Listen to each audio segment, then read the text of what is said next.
우리가 이제 그 아토피 피부염일 경우에 알레르기 중에 하나잖아요. 근데 이제 우리가 그런 모델을 가지고 실험을 해야 돼요.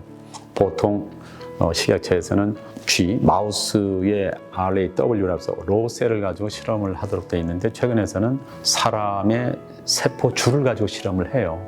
그 중에 대표적인 게 이제 비만 세포주가 있어요. 또는 각질 세포도 있고 하지만, 근데 이제 비만 세포는 우리 표면에 분포하고 있어서 어떤 염증을 일으킬 수는 굉장히 중요한 세포가 돼요. 비만 세포는 말처럼 뚱뚱하든지 뭐 이렇게 우리의 비만과 관계되지는 않아요. 그러나 그 비만 세포는 히스타민이나 또 헤파린과 같은 중요한 그 생리활성 물질을 가득 들고 있는 액포들을 세포질에 꽉 갖고 있죠. 어떤 외부에 자극이 가면, 신호가 가면 그게 터져서 히스타민을 분비하게 되죠. 히스타민이 우리가 굉장히 가려운 그 물질이죠. 히스타민 분비가 되면 염증 반응을 일으키게 돼요. 염증 반응은 우리 몸에서 감염된 곳에 있는 세균이나 바이러스를 잡기 위해서 호중성구라고 하는 식세포가 달려들도록 하는데 중요한 역할을 해요. 혈관을 확장시켜준다든지 혈관 투과성을 증가시켜서 혈액 중에는 백혈구와 감염부 이런 몰려들도록 해주는 염증 반응에 있어서 가장 대표적인 세포가 비만 세포고요. 나중에 알게 되겠지만 우리가 이제 아토피 피부염에서 중요한 항체가 이게 5가지인데 그중에 IgE라는 항체가 아토피 환자들은 꽤 높아요.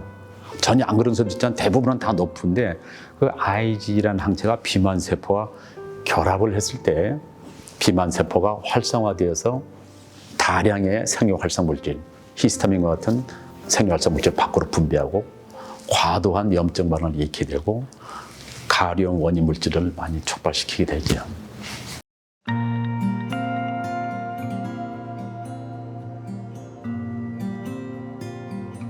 알레르기 반응, 그러니까 과민 반응 중에서도 피부에서 염증을 일으키고 가려움을 일으키는 병이에요. 그래서 아토피 피부염은 염증과 가려움증, 한자 말은 소양증이라고도 하는데 이 두 개가 동시에 일어나요. 처음에 염증이 일어나면 가려움이 일어나고요. 가려움이 나면 우리가 긁어요. 이 긁으면 이것 때문에 다시 염증이 증가하고요. 염증이 일어날 때에 사이토카인이라고 하는 가려움을 유발하는 물질들이 만들어져요. 뭐 예를 들면 인터루킨 4, 인터루킨 13 이런 것들이 만들어지면 이것이 가려워지고, 그러면 또 긁고 또 염증, 이걸 이제 아토피 피부염의 사이클 악순환이라고 그래요. 이것 때문에 이제 못 견디는 거죠.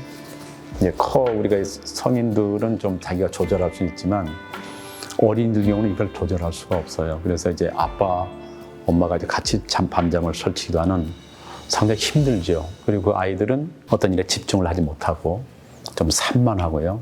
또 잠을 못 자기 때문에 좀 이렇게 약간의 불안감이나 또 이제 대인관계에 있어서도 좀 원만하지 못할 수도 있는 이제 그런 아이들의 성장에는 굉장히 도움이 되지 않는 일종의 질병입니다.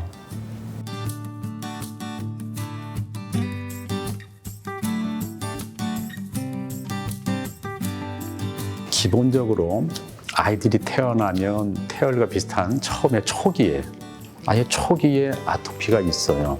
그러다가 이것이 5세, 6세가 되면서 이제 점점 없어지는 경향들을 주로 보입니다. 그때쯤에 이제 천식이 이제 일어났다가 좀 뒤쪽에 감소하게 되고, 그 이후에 비염이 이렇게 있게 돼서 이제 그 아토피와 이제 천식과 비염이 일종의 그 아토피 마취라고 그래서 행진이라고 그래요. 대충 일반적으로 그런 유형을 이렇게 파도처럼 나타내게 되는데, 유아 아토피가 이제 없어져야 되는데 이것이 성인 아토피로 전달되어서 최근에는 성인 아토피나 또 노인성 아토피까지 굉장히 증가하고요. 이 아토피가 원인이 이제 유전적 성향도 있고 또 하나는 환경적인 성향이 또 있어요. 또 하나는 이제 면역학적인 약간 불균형도 있어요. 근데 이제 최근에 환경의 변화, 기후변화 같은 많은 먼지 이런 것들 때문에 우리 밸런스들이 많이 깨져 있지요.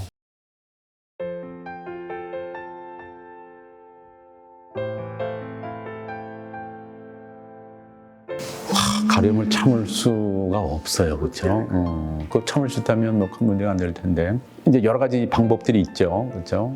이제 우리가 성인이 되어서는 그래도 괜찮아요. 조절할 수 있지만 아이들에 대해서는 뭐 예를 들면 냉각요법이라든지 아예 마찰이 적을 수 있는 면류의 옷을 입힌다든지 보습을 충분하게 해준다든지 환기를 시켜서 또 실내 환경을 깨끗하게 해주는 비누 같은 것들을 약산성으로 물비누를 쓴다든지 하는 몇 가지 이제 생활 습관이라고 그럴까요? 철칙들을 좀 지켜주면서 아토피 피부염이 악화되지 않도록 하는 그 환경을 만들어주도록 하는 그게 중요하다고 생각하고요. 아까 이제 질문해 주셨던 불치병인가요? 할 때 이거 불치병이라고 생각하지는 않아요.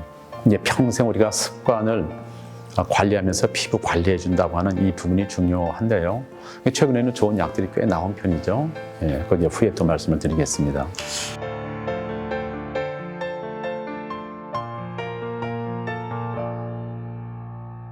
아니요. 그러니까 지금 자연요법 중에서도 이제 오메가3 지방산이나 또 프로바이오틱스를 섭취한다든지 비타민 D 같은 것들을 섭취하는 것들이 자연요법에 들어갈 수 있고 그것들은 효능이 알려져 있고요.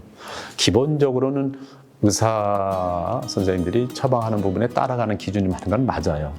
그럼에도 불구하고 거기서 만족한 결과를 못 얻으니까 계속 뭐 민간요법 뭐 여러 가지를 많이 찾게 되는데 그러다가 본인들이 이제 낙담하는 경우가 너무 많아요. 그래서 기본적으로는 의사들 처방에 따라주되 자연요법이나 식이요법 우리가 음식 조절하는 것도 굉장히 중요해요. 그쪽 학자들은 또 그쪽이 더 중요하다고 하죠. 그래서 자연요법이라는 게 민방이나 이런 걸 말하는 게 아니라 자연에서 나오고 있는 중요한 어떤 피부염에 효능이 있는 괜찮은 것들을 우리가 약으로 또는 영양 보충제로 섭취하는 경우들은 꽤 있어요. 그럼 권장될 수 있는 것들이죠. 그러니까 그 민간요법이라는 말하고 한의적인 측면에서의 한의 처방하고 자연요법 이것들은 어감이 좀 다를 수 있어, 그렇죠? 그러니까 전해져 내려 있고 옆집에서 전해준 내용들이 있어요. 또 용하다는 어떤 분이 전해준 내용들이 있어서 의학적으로 검증되지 않은 부분들에 우리가 접근해서 낭패를 본 분들이 꽤 있죠. 그러나 식이요법이라는 자연요법들은 의사 선생님들도 권장할 수 있는 것들이 꽤 있거든요. 그런 측면에서 좀 구분이 돼야 되고 한의학적인 접근과 이쪽 양방 피부과 접근은 좀 다르다는 걸 저는 알고 있어요. 그래서 제가 지금 아토피 한국아토피 포럼을 활동하면서 거기에 모든 의사 선생님 다 오십시오. 서로 그냥 토론합시다라고 했던 게 그거죠. 어떻게 보면 서로 다른 내용에 대해서 적대적인 관계 말고 어떻게 하면 치료할 수 있는가, 치료제는 무엇인가, 치료하는 방법은 무엇인가를 같이 한번 토론합시다 하는 게 이제 아토피 포럼의 저희들이 모토였죠.